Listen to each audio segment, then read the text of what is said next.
have the risk that if we spend and we fund education, for example, the government won't fund any more education.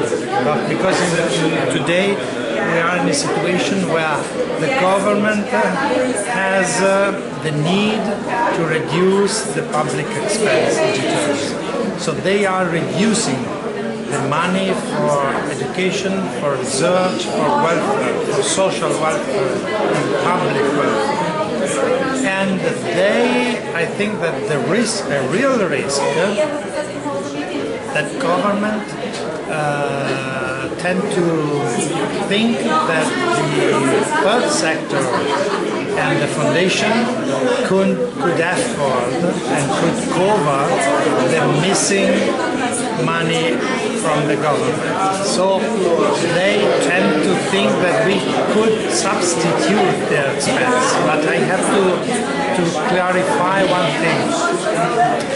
The distinction between the public welfare and the social welfare made by foundations.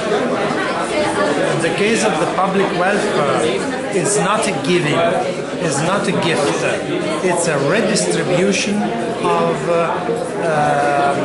wealth, it's a redistribution of tax. In doing that, governments are not doing the benefactors, they are not doing a gift. On the contrary, they are just redistributing, and their obligation is the justice, the social justice, and to mitigate the inequality.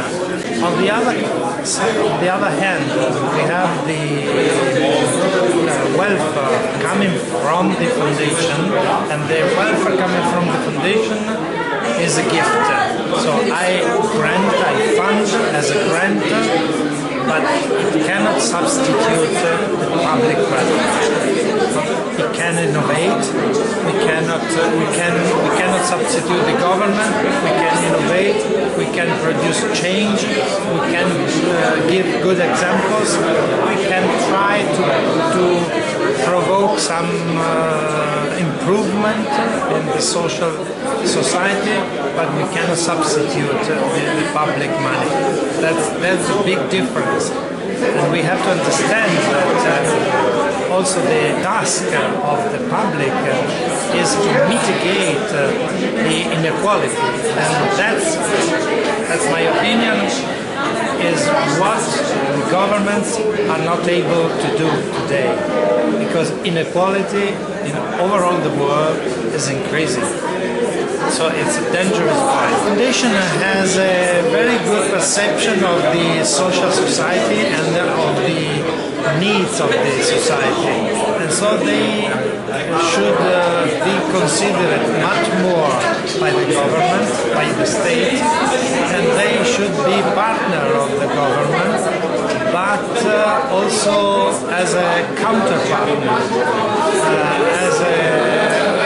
they should also do some criticism, because I